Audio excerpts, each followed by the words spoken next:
What's going on, everybody? Welcome back. Like I said in my last video, we're going to try to install Blunami into an old MTH GG1. Now, that was an older clip that you just saw. There's nothing wrong with the way the engine operates, but the sounds are just god-awful. It doesn't even have Proto Sound 1. We're going to try and make this thing a whole lot better. Okay, we got this on the table now. There's 8 screws holding this thing together. This thing is a beast. Okay, now with the body off, you can see what we're working with here. Got 2 really nice flywheel can motors here. Got a QSI reversing system. And all of these boards are now going to be replaced with just these 2 components right here. We got a rectifier and we have the Blunami chip. Okay, now with all this stuff out of the way, you can see how straightforward this install is actually going to be. Got this orange wire here, which is for the center rail pickup. This is for the outer rail pickup, negative. Got the motor wires here with the lights still attached. I'm not messing with those. So the orange and brown go into this rectifier, go into the input side. Output side goes to the Blunami board. And this is all labeled, so you really can't screw it up. And from the factory, comes with a 8 ohm speaker, which is exactly what you need to make the sounds work.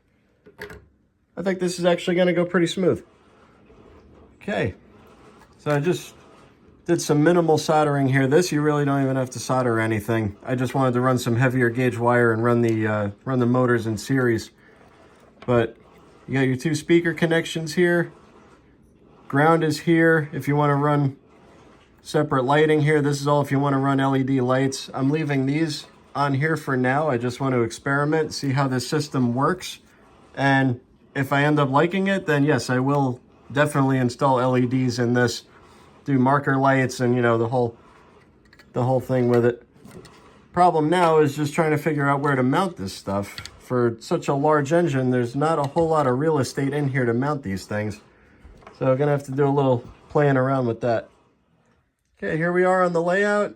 Tried to make the wires look somewhat clean. Like I said, for as big of an engine as it is, there's not a lot of real estate. Now, I could have put the rectifiers here, but the clearance for where this swings and where the bolts go, it really wasn't going to work. So I kind of just have it wedged in here up against the motor. That should be fine. I got a piece of cardboard insulating it.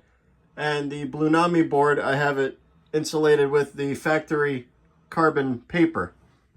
So next, you want to go to the Blunami app on either Android or Apple.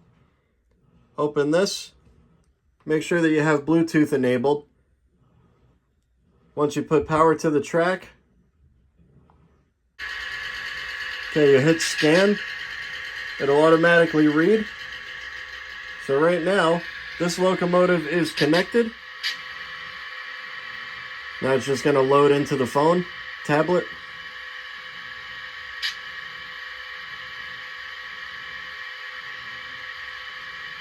Okay. Start with the sounds. Bell.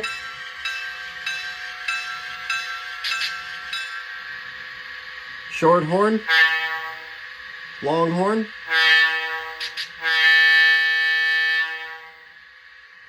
Now this is just what comes right out of the box. There's hundreds of different sounds that you can make this thing do. Let's see if I got the motors wired up correctly. Right now we're in forward.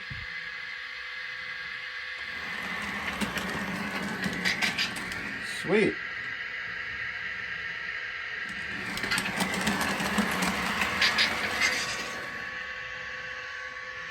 And also it's got a plus and minus, so you could fine tune whatever speed you want. I'm pretty sure there is other speed settings in here that you could go to. You could pick pretty much any horn that any locomotive has ever made. Same thing with bells, same thing with the startup sequence, all that stuff. It has hundreds of sounds. So say I don't care for this horn. Say I want to put a horn off of, I don't know, an SD40 or something. I could do that. Or if I wanted to do the original horn that the GG1 came with, I would just look that up. I'm sure it's loaded in here. And then you just click that, and that'll be the horn that this thing has. Let's get it all put back together and see how it looks. All right, everything fits nicely in here. Got the red light in here. That's for the That's for the rectifier, unfortunately. Nothing I could do about that. That's where it's staying. So let's see if I can do this with two hands. We're gonna move out the GP9 and give this thing something to pull.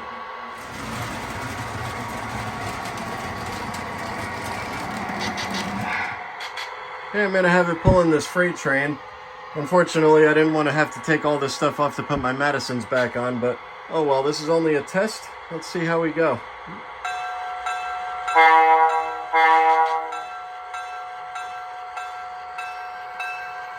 So that's at 2 speed steps, and this thing's just crawling.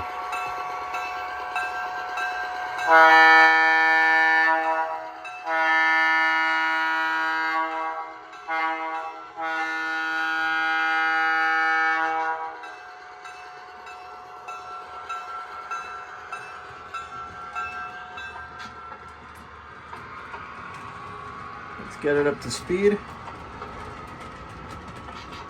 And that's at 10, and we're still at a really nice slow pace. Let's put it up to 12.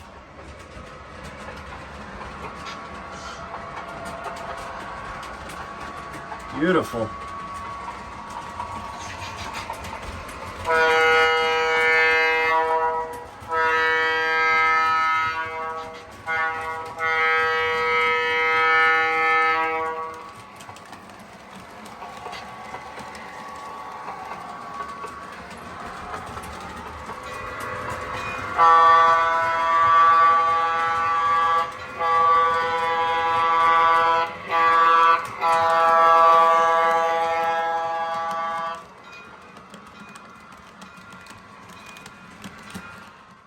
And there you have it.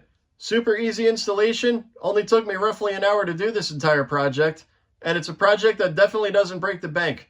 I'm in this thing only about 350 bucks, and that includes buying the locomotive. So if you have any old locomotives like old MTH or old Lionel that you wish had command control and had all the sounds and features, well, now you can for a fraction of the price.